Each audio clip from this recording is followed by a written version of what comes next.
এবার আমরা অ্যান্টিপার্টাম হেমারেজের ম্যানেজমেন্টটাকে একটা ফ্লো চার্টের আকারে আন্ডারস্ট্যান্ড করবো বা এক্সপ্লেন করবো।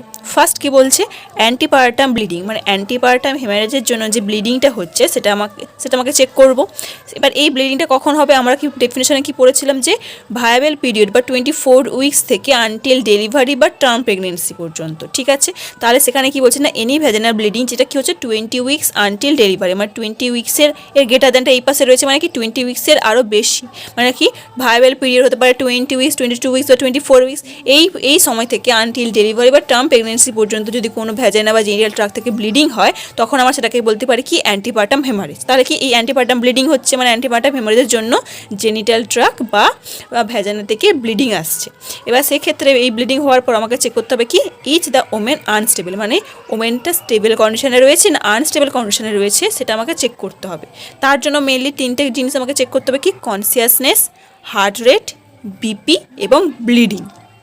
যদি দেখি যে কনসিয়াসনেসটা ডিক্রিজ হচ্ছে, পেশেন্টটা সেমি কনসিয়াস বা আনকনসিয়াস কন্ডিশনে চলে যাচ্ছে, হার্ট রেটটা অনেকটা বেড়ে গেছে, মানে 120 বিটস পার মিনিটের থেকে বেশি হয়ে গেছে, ব্লাড প্রেশারটা কমে যাচ্ছে 100/60 mmHg থেকে অনেকটা কমে যাচ্ছে, বা হেভি অনগোয়িং ব্লিডিং হচ্ছে, মানে তখনও ব্লিডিংটা কন্টিনিউ হচ্ছে, এই সমস্ত ক্রাইটেরিয়াগুলো যদি প্রেজেন্ট থাকে তখন আমরা বুঝবো কি ওমেনটা আনস্টেবল কন্ডিশনে চলে যাচ্ছে। এবার যদি আনস্টেবল কন্ডিশনে যায় তখন আমাকে কী করতে হবে না, ওই মাদারকে এয়ারওয়ে, ব্রিদিং এবং সার্কুলেশন চেক করতে হবে এবং পেশেন্টকে ইনস্ট্রাক্ট করতে হবে কি লেফট ল্যাটেরাল পজিশনে লাই ডাউন করার জন্য। এবার পেশেন্টকে আমি এয়ারওয়ে, ব্রিদিং, সার্কুলেশনও চেক করে নিলাম, পেশেন্টকে আমি প্রপার পজিশনও দিয়ে দিলাম। এবার আমাকে করতে হবে না ফিটাল কন্ডিশনটা অ্যাসেস করতে হবে। কিসের মাধ্যমে? এফএইচআই চেক করার মাধ্যমে, ফিটাল হার্ট রেটটা চেক করার মাধ্যমে ফিটালের কন্ডিশনটাকে আমি অ্যাসেস করবো। দেন আইভি অ্যাসেস করবো। ঠিক আছে, মানে কি আইভি ক্যানুলা ইনসার্ট করতে পারি বা যেটাকে বলে চ্যানেল করা, সে চ্যানেল করা হবে। দেন কি আইভি ফ্লুইড প্রোভাইড করবো কি টু মেনটেন বিপি, যাতে বিপিটা আমার কন্ট্রোল হয়, মানে কি 100/60 mmHg যে কমে গেছিলো সেটা যেন একটা কন্ট্রোলে আসে, সেজন্য আমি কি আইভি ফ্লুইড প্রোভাইড করব। এবং যদি প্রচুর পরিমাণে যেহেতু হেভি ব্লিডিং হচ্ছে এখনও পর্যন্ত কন্টিনিউ করছে, সেই জন্য কী করতে পারি না, আমরা ব্লাড প্রোডাক্ট বা ব্লাড ট্রান্সফিউশন আমরা প্রোভাইড করতে পারি।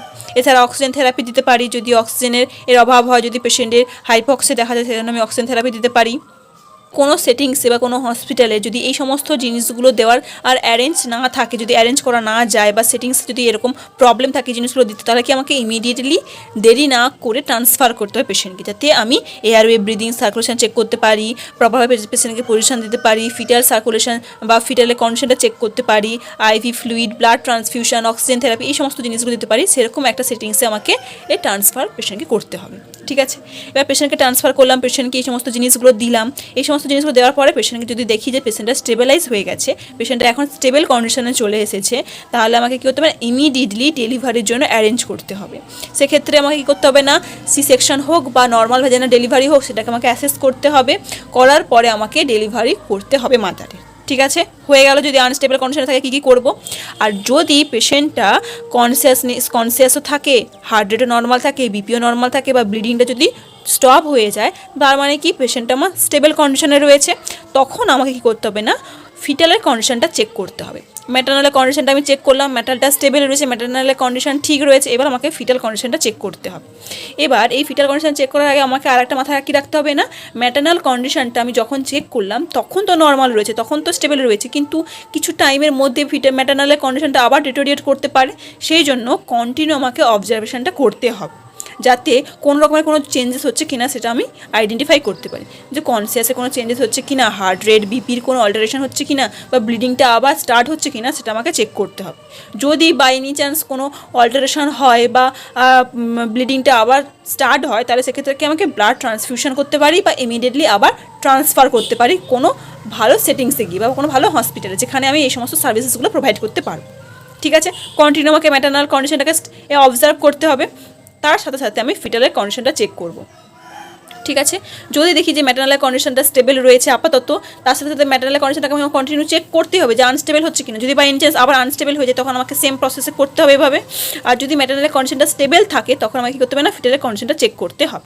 ফিটালের কন্ডিশন 3 রকম হতে পারে কি ফিটাল লস হয়ে গেছে মানে কি ইন্ট্রাইউটেরাইন ফিটাল ডেথ হয়েছে, বা হতে পারে কি ফিটাল ডিস্ট্রেস হচ্ছে মানে কি অক্সিজেন এবং ব্লাডের ঘাটতির জন্য কি ফিটালটা ডিস্ট্রেসেও রয়েছে, বা স্টেবল ফিটাস হতে পারে। যদি ফিটাল লস হয় তাহলে কীভাবে ম্যানেজ করব? ফিটাল লস মানে কি আমি এফএইচআর বা ফিটাল হার্ট রেট পাচ্ছি না বা অ্যাবসেন্ট হচ্ছে, তাহলে সেক্ষেত্রে কি যদি প্লাসেন্টা প্রেভিয়া না থাকে তাহলে কীভাবে ম্যানেজ করবো না ইন্ডাকশন অফ লেবার। যেহেতু বাচ্চাটা ইন্ট্রাইউটেরাইন ডেথ হয়েছে তাহলে কি বাচ্চাটা নর্মাল লেবারের জন্য প্রসেস করতে পারবে না, সেই জন্য কী করতে হবে না বাইরে থেকে আমাকে লেবারটাকে ইন্ডিউস করতে হবে, মানে সেক্ষেত্রে কি আমাকে অক্সিটোসিন ইনজেকশন প্রোভাইড করতে হবে। আর কী করতে হবে না মনিটরিং ম্যাটার্নাল কন্ডিশন, ম্যাটার্নালের কন্ডিশনটা আমার চেক করতে হচ্ছে, ম্যাটার্নাল কন্ডিশনটা স্টেবল হচ্ছে না আনস্টেবল হচ্ছে। যদি কোনো অ্যাবনর্মালিটি দেখি তাহলে আমাকে ইমিডিয়েটলি অ্যাপ্রোপ্রিয়েট সেটিংসে ট্রান্সফার করতে হবে, ঠিক আছে। আর যদি পেশেন্টের প্লাসেন্টা প্রিভিয়া থাকে মানে ফিটাল লস হয়েছে প্লাসেন্টা প্রিভিয়াও রয়েছে, তাহলে সেভাবে কি ম্যানেজ করবো না ফার্স্ট আমাকে করতে হবে না ইউএসজি অ্যাসেসমেন্ট করতে হবে কি কনফার্মেশনের জন্য যে ফিটালটা লস হয়েছে কিনা, দেন কি সি সেকশনের জন্য আমাকে অ্যারেঞ্জ করতে হবে আর্টিকেলসগুলো। যদি আমি দেখি যে কোনো অ্যাপ্রোপ্রিয়েট সেন্টার বা অ্যাপ্রোপ্রিয়েট অ্যারেঞ্জমেন্ট পাচ্ছি না আমি, তখন আমাকে ইমিডিয়েটলি ট্রান্সফার করতে হবে ওমেনকে, ঠিক আছে। আর যদি সেকেন্ড কন্ডিশন যদি ফিটাল ডিস্ট্রেস হয় মানে কি ফিটাল হার্ট রেট হয় 160 বিটস পার মিনিটের থেকেও বেশি, বা হতে পারে কি 110 বিটস পার মিনিটের থেকে অনেক কম, যে কোনো একটা হতে পারে। তাহলে যদি এই কন্ডিশন থাকে ফিটাল ডিস্ট্রেস হয়, তাহলে যদি প্লাসেন্টা প্রিভিয়া না থাকে তখন কি ম্যানেজ করবো না ফার্স্ট আমাকে করতে হবে না নর্মাল ভ্যাজানাল ডেলিভারি হবে কিনা আমাকে চেক করতে হবে। যদি by any chance normal vaginal delivery না হয় তাহলে সি সেকশনের জন্য আমাকে আর্টিকেলসগুলোকে অ্যারেঞ্জ করতে হবে আর্জেন্ট, এবং কি ওমেনের কন্ডিশনটাকে আমি চেক করবো। ওমেনের কন্ডিশনটা যদি কোনো আমি দেখি অ্যাবনর্মাল কেসের দিকে যাচ্ছে তখন আমাকে ইমিডিয়েটলি ট্রান্সফার করতে হবে, ঠিক আছে। আর যদি প্লাসেন্টা প্রিভিয়া থাকে মানে ফিটাল ডিস্ট্রেস যদি প্লাসেন্টা প্রিভিয়া থাকে তখন আমি কি ম্যানেজ করবো সেম, যেহেতু প্লাসেন্টা প্রিভিয়া মানে কি আমাকে নর্মাল ভ্যাজানাল ডেলিভারি করা যাবে না, সেই জন্য সেম সি সেকশন করতে হবে, এখানেও সেম সি সেকশন করতে হবে। আর ম্যাটার্নাল কন্ডিশনের উপর ডিপেন্ড করে আমাকে পেশেন্টকে ট্রান্সফার করতে হবে, ঠিক আছে। এবার লাস্ট যদি দেখি যে ফিটাসটা আমার স্টেবল রয়েছে, ঠিক আছে, স্টেবল রয়েছে তখন আমাকে কি দেখতে হবে না অনগোয়িং ব্লিডিং না ব্লিডিংয়ে স্টপ, ব্লিডিংটা তখনও কন্টিনিউ করছে না ব্লিডিংটা স্টপ হয়ে গেছে, ঠিক আছে। এবার ফিটাসটা স্টেবল থাকা সত্ত্বেও আমাকে দুটো কন্ডিশন রয়েছে, কি হতে পারে ফিটাসটা টার্মের পরে বা হতে পারে ফিটাসটা টার্মের আগে মানে প্রি টার্ম বেবি হতে পারে।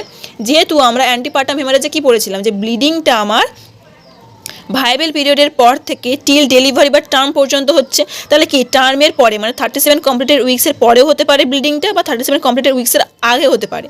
তাহলে বাই এনি চান্স যদি 37 উইক্সের পরে হয় মানে টার্ম বেবি হয়, তাহলে সেক্ষেত্রে যদি প্লাসেন্টা প্রিভিয়া না থাকে তাহলে আমাকে কি ফার্স্ট আমাকে চেক করতে হবে যে নর্মাল ভ্যাজানাল ডেলিভারি হবে না সি সেকশন হবে, যেটা মাদার এবং ফিটালের কন্ডিশনের উপর ডিপেন্ড করে আমাকে অ্যাপ্রোপ্রিয়েট মেথডটা চেক করতে হবে ডেলিভারি দিয়ে আমাকে ওটাকে অ্যারেঞ্জ করতে হবে। আর বাই এনি চান্স আমাকে ম্যাটার্নালের কন্ডিশনটা চেক করতে হবে, যদি ম্যাটার্নাল কন্ডিশনে কোনো আমি অ্যাবনর্মালিটি দেখি তাহলে আমাকে মাদারকে অ্যাপ্রোপ্রিয়েট সেন্টারে ট্রান্সফার করতে হবে, ঠিক আছে। আর যদি প্লাসেন্টা প্রিভিয়া থাকে তখন আমি সেম ইউএসজি অ্যাসেসমেন্ট করব, সি সেকশনের জন্য অ্যারেঞ্জ করবো এবং মাদারকে ট্রান্সফার করব, ঠিক আছে। স্টেবল ফিটাস মানে কি এফএইচআর নর্মাল রেঞ্জে মানে 110 থেকে 160 বিটস পার মিনিটের মধ্যে রয়েছে, তখন আমরা বলবো কি স্টেবল ফিটাস, ঠিক আছে। আবার যদি এই স্টেবল ফিটাসটা হওয়া সত্ত্বেও 37 কমপ্লিটেড উইক্সের আগে, এটা তো পরে 37 মানে টার্ম বেবি ক্ষেত্রে, যদি প্রি টার্ম বেবি হয় তাহলে সেক্ষেত্রে কি ফার্স্ট আমাকে হাই রিস্ক ফর ব্লিডিং হবে, সেটার জন্য আমাকে চেক করতে হবে ব্লিডিংটা তখনও কন্টিনিউ হতে পারে, সেটাকে আমাকে অ্যাসেস করতে হবে। লোকাল রিসোর্সেসগুলোকে বা হেলথ কেয়ার অ্যাসেসগুলোকে আমাকে কমপ্লিট করতে হবে, এবং কি হতে পারে না আমাকে অ্যাপ্রোপ্রিয়েট সেন্টারে বা অ্যাপ্রোপ্রিয়েট হসপিটালে ট্রান্সফারের জন্য আমাকে পেশেন্টকে কোনো রকম ডিলে ছাড়া ট্রান্সফার করতে হবে, ঠিক আছে। বাই এনি চান্স যদি 34 উইক্সেরও আগে কোনো রকমের হেমারেজ হয় তখন আমাকে ফার্স্ট কী করতে হবে না আমাকে অ্যান্টিনেটাল পিরিয়ডে মাদারকে কর্টিকোস্টেরয়েড প্রোভাইড করতে হবে ফিটাসের লাংটা ম্যাচিওর করার জন্য, ঠিক আছে। বোঝা গেছে টোটাল ম্যানেজমেন্ট প্রসেসটা ফ্লোচার্টের মাধ্যমে।